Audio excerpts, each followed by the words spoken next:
नमस्तु सर्वेभ्यो। आशीर्वादश्च छात्रेभ्यः। अहमस्मि Yogesh Kumar Sharma, assistant professor.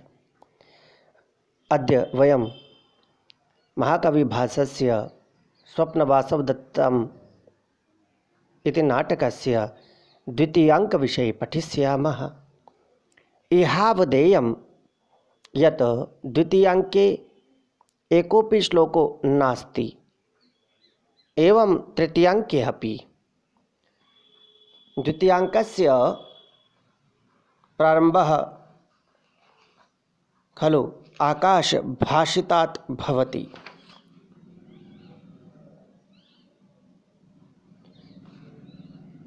को अस्ति आकाशभाषितः? अस्य विषये उक्तं साहित्यदर्पणे यत् किं ब्रवीषीति यन्नाट्ये विना पात्रं प्रयुज्यते श्रुत्वेका अनुक्तमप्यर्थं तस्मात् आकाशभाषितम्।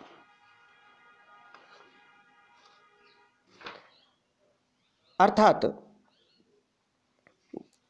पात्रं विना एव किं ब्रवीषि इति कथनः केनापि उक्तं तत्र आकाशभाषितम् इति तत्त्वं भवति इत्युक्तं साहित्यदर्पणे। वस्तुतस्तु द्वितीयाङ्कस्य आरम्भः केन प्रकारेण भवति, किं किं मञ्चितं भवति द्वितीयाङ्के, अस्य विषये हिन्द्याम् अहं ब्रवीमि छात्रेभ्यः।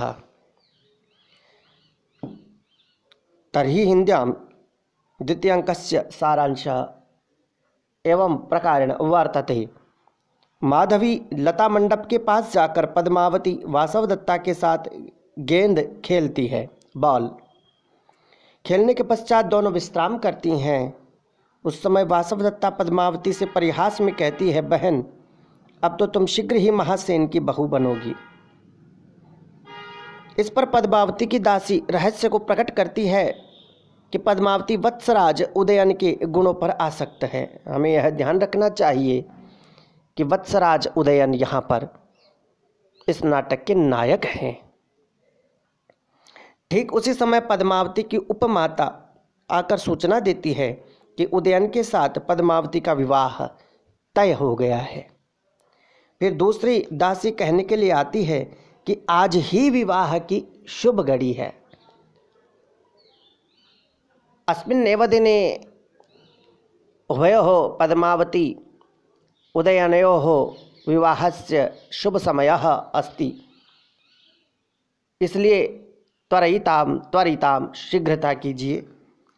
इसके पश्चात सब अंतःपुर में चली जाती हैं। इस प्रकार यह जो द्वितीय अंश का और द्वितीय अंक का सारांश है, जो मैंने आपको अभी कहा है,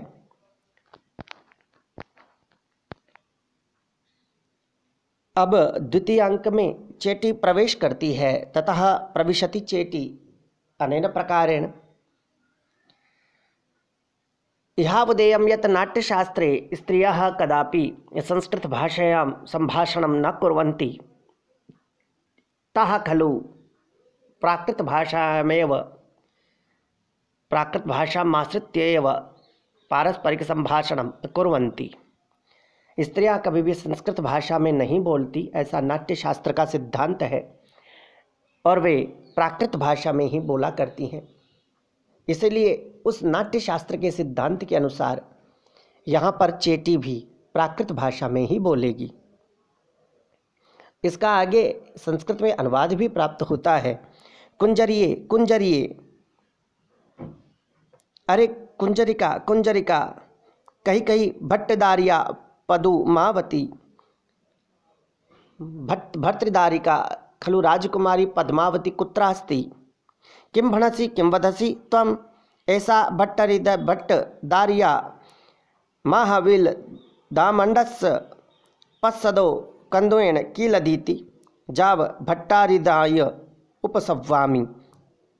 क्या कहती हो? यह राजकुमारी माधवी कुंज की बगल में गेंद खेल रही है। अच्छा, तो राजकुमारी के पास चलो। परिक्रम्य, अवलोक्य, घूमकर और देखकर। यहाँ पर ध्यान रखना चाहिए, परिक्रम्य अवलोक्य जो शब्द आया है वो नेपथ्य में बोला जाता है, इसीलिए यह संस्कृत में है। और अन्य वार्तालाप जो कि चेटी बता रही है वह प्राकृत भाषा में बोला जाएगा, नहीं तो संस्कृत भाषा में।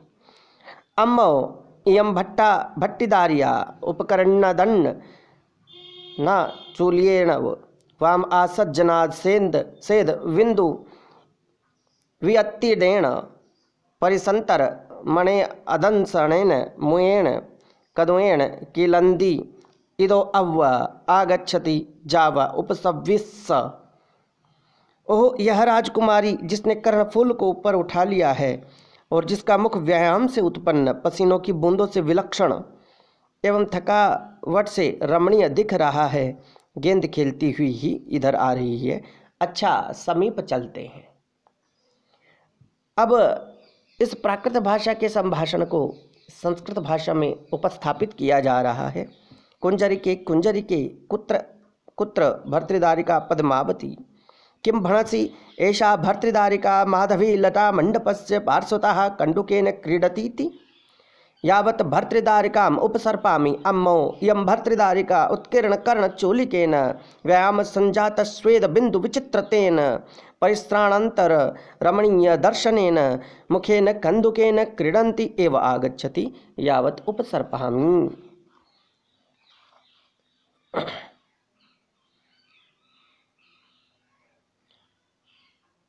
अधुना इहावदेयं यत् अत्र खलु विष्कम्भको अस्ति। विष्कम्भस्य लक्षणं किं वर्तते? तदुक्तं दण्डिना दशरूपके यत् वृत्तवर्तिष्यमाणानां कथांशानां निदर्शकाः संक्षिप्तार्थस्तु विष्कम्भ आदावङ्कस्य दर्शितः मध्येन मध्यमाभ्यां च पात्राभ्यां संप्रयोजितः शुद्धः स्यात् स तु संकीर्णो निच्य नीच मध्यम कल्पितः। धन्यवादः।